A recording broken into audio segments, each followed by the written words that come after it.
최근 들어 1월 이적 시장은 점점 더 검소한 시기가 되고 있는데 주요 클럽들이 여름에 있을 호화로운 대형 영입을 위해 자금을 아끼는 경향이 뚜렷해졌기 때문입니다.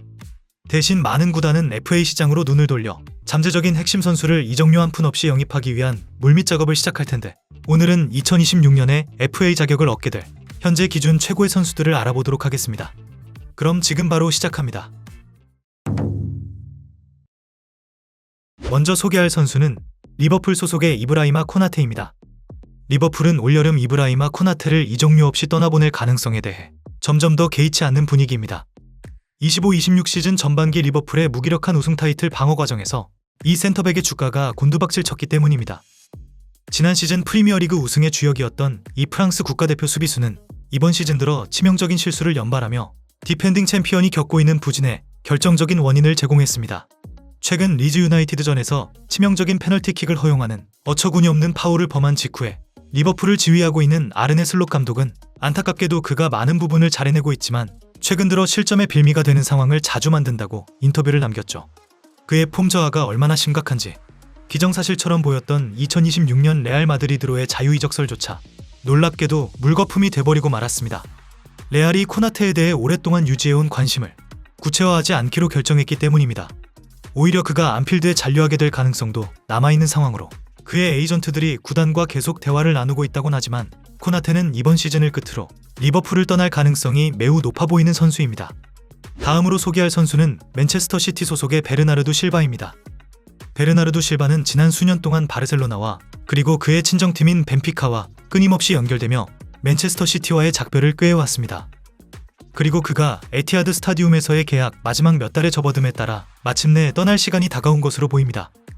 펩 과르디올라 감독이 가장 신뢰하는 선수 중 한 명이었던 실바는 최근 젊은 공격 자원들이 대거 영입되면서 더 이상 확실한 선발 자원이 아니게 되었고 또한 그를 프리미어리그에서 가장 위험하고 역동적인 선수로 만들었던 영향력을 다시 보여주기 위해 고전하는 모습을 보면 한때 훌륭했던 그의 기량이 쇠퇴하고 있음이 명백해졌습니다. 그럼에도 불구하고 기술적인 능력이 더 강조되는 템포가 느린 리그에서라면 실바는 여전히 보여줄 것이 많은 선수로 지난 여름 그는 9년 동안의 눈부신 활약을 뒤로하고 계약이 만료되면 마침내 맨시티를 떠날 것임을 암시하는 듯한 말을 남겼죠. 친정팀 벤피카로의 감정적인 복귀가 가장 합리적인 그림으로 보이며 한편 그의 나이를 고려해보았을 때 바르셀로나가 여전히 관심을 유지할지는 미지수이지만 재정난에 시달리는 바르셀로나에게 이적료가 들지 않는 자유계약은 매우 매력적인 선택지가 될 것으로 보입니다. 다음으로 소개할 선수는 레알 마드리드 소속의 안토니오 리디거입니다. 사비 알론소 감독 체제의 레알 마드리드에서 안토니오 리디거의 미래에 심각한 물음표가 붙었습니다. 지난 여름 클럽 월드컵에서 보여준 폼과 장기적인 체력 문제에 대한 우려 탓에 레알이 리디거에게 재계약을 제한할 계획이 없다는 주장이 제기되었습니다. 그리고 지난 9월 햄스트링 부상으로 인해 그가 3개월간 전력에서 이탈하게 되면서 구단의 이러한 두려움은 사실로 확인된 듯 했습니다. 하지만 리디거는 부상 복귀 이후부터 라리가 5경기에 연속 선발 출전하고 있는데 비록 그가 알론소 감독에게 자신이 수비진의 장기적인 옵션이라는 확신을 주지 못했고 신입생인 딘 하위센과 브라질 국가대표 에데르 밀리탕이 더 선호된다는 보도가 있음에도 불구하고 말이죠. 스페인 언론의 최근 소식에 따르면 지지부진하던 재계약 논의는 2026년 초까지 보류된 상태로 물론 리디거는 그 시점부터 해외 구단들과 자유롭게 사전 계약을 협상할 수 있게 되며 그는 레알에 남고 싶어하는 것으로 알려져 있지만 그를 원하는 다른 선택지들도 부족하지 않을 것입니다. 다음으로 소개할 선수는 맨체스터 시티 소속의 존 스톤스입니다. 스톤스는 지난 10년 가까운 시간 동안 맨체스터 시티를 위해 헌신해온 선수이지만 부상은 오랫동안 그를 괴롭혀온 걸림돌이었습니다. 그리고 끊임없이 반복되는 이 문제들이 결국 에티하드 스타디움에서의 그의 거취를 결정짓게 될지도 모릅니다. 지난 시즌 은퇴까지 고려했다가 몸 상태를 회복했음에도 불구하고 스톤스는 25-26 시즌 들어 철저한 로테이션 자원에 머물렀으며 설상가상으로 지난 12월 초에 허벅지 부상이라는 악재까지 겹치고 말았습니다.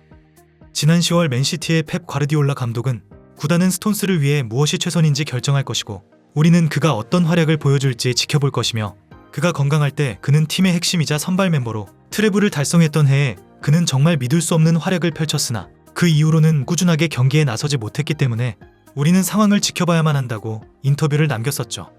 아직 재계약에 대한 논의는 없는 상태이며 공교로운 시점에 찾아온 이번 부상은 협상 테이블에서 스톤스에게 결코 유리하게 작용하지 않을 것입니다. 다음으로 소개할 선수는 바이에른 뮌헨 소속의 레온 고레츠카입니다. 바이에른 뮌헨에서 오랫동안 헌신해온 레온 고레츠카는 지난 시즌만 해도 전력의 분류가 확실시되어 보였습니다. 하지만 그는 알리안츠 아레나의 새로운 수장 뱅상 콤파니 감독 체제에서 다시 점차 경쟁력을 입증해 보이기 시작하면서 새 시즌 전반기에 당당히 선발 자리를 지켜냈습니다. 그러나 현재 계약 기간이 6개월밖에 남지 않은 상황에서 구단이 그의 대체자를 찾기 시작했다는 보도가 나오며 그의 미래에는 여전히 물음표가 붙어 있습니다. 고레츠카를 통해 이적료를 벌어들일 기회는 이제 사실상 사라지게 되었고, 앞서 보도된 바에 따르면 그의 부활에도 불구하고 재계약을 하지 않기로 결정했다고 하죠. 콤파니 감독이 당분간 고레츠카를 잔류시키고자 하는 의지가 강해 1월 이적 가능성은 낮은 것으로 알려졌습니다. 고레츠카의 잠재적인 행선지로는 맨체스터 유나이티드가 꾸준히 거론되어 왔으며, 뮌헨 수뇌부가 결정을 뒤집지 않는다면 그와 맨유의 연결고리는 다시 수면 위로 떠오를 것이 거의 확실해 보입니다. 다음으로 소개할 선수는 알 힐랄 소속의 후백 네베스입니다. 네베스는 기량이 절정에 달했던 2023년에 울버햄튼을 떠나 수많은 거물급 스타들과 함께 알 힐랄에 합류하며 사우디 프로리그의 초기 개척자 중 한 명이 되었습니다. 24-25 시즌 리그 우승을 포함해 사우디에서 영향력 있는 두 시즌을 보낸 네베스는 중동에서의 파격적인 재계약 제안을 거절하고 어느덧 계약 기간의 마지막 6개월에 접어들었습니다. 1월 이적 시장의 문이 열리기 직전인 현재 맨체스터 유나이티드와 가볍게 연결되고 있는 가운데 네베스는 유럽 복귀를 위해서라면 급여 삭감도 감수할 의향이 있는 것으로 알려졌습니다. 친정팀 포르투로의 감동적인 복귀설도 제기되었지만 포르투의 재정 상황이 큰 걸림돌이 될 가능성이 높죠. 네베스를 1월에 영입하려면 2천만 파운드라는 이적료가 필요하겠지만 그가 알힐랄에서 남은 계약 기간을 모두 채운 뒤에 올여름 유럽의 빅클럽 중 원하는 곳을 골라 이적한다고 해도 전혀 놀라운 일이 아닐 것입니다. 마지막으로 소개할 선수는 크리스탈 팰리스 소속의 마크 게이입니다. 지난 여름 이적 시장 막판에 펼쳐진 전형적인 드라마 끝에 마크 게이는 크리스탈 팰리스의 선수로 남게 되었습니다. 이적 시장 마감일 이른 시간까지만 해도 리버풀이 여름 내내 쫓던 게이에게 마침내 제안을 건네면서 게이의 리버풀행은 기정사실처럼 보였습니다. 양구단 간에 3,500만 파운드의 이적료 합의가 이루어졌고, 게이가 메디컬 테스트까지 받았음에도 불구하고 팰리스 측이 마감 시한 전에 적절한 대체자를 구하지 못하면서 막판에 거래를 파기해버리는 일이 있었습니다. 리버풀이 영입의 기초 작업을 다 닦아놓았기에 이 잉글랜드 국가대표의 미래는 이미 결정된 것이나 다름없다고 생각했겠지만, 그 후 몇 달이 지나면서 게이가 결국 어디로 갈지, 그리고 정확히 언제 팰리스를 떠날지는 점점 더 불투명해졌습니다. 여전히 리버풀이 영입 경쟁에서 가장 앞서 있는 것으로 여겨지지만 바이에른 뮌헨 또한 그와 대화를 나누었으며, 무엇보다 뮌헨은 그와 자유롭게 사전 계약을 맺을 수 있다는 이점을 취하고 있어서 이러한 상황은 리버풀이 그를 확실히 얻기 위해 결국 1월에 3,500만 파운드를 지불하도록 강요하는 결과로 이어질 수도 있습니다. 이렇게 지금까지 2026년에 FA 자격을 얻게 될 현재 기준 최고의 선수들을 알아보았는데, 여러분들은 자유계약으로 풀리는 선수 중에서 기대되는 선수가 있으신가요? 댓글로 많은 의견 남겨주시면 감사하겠습니다. 그럼 이번 영상은 여기서 마치며 지금까지 에띵이었습니다.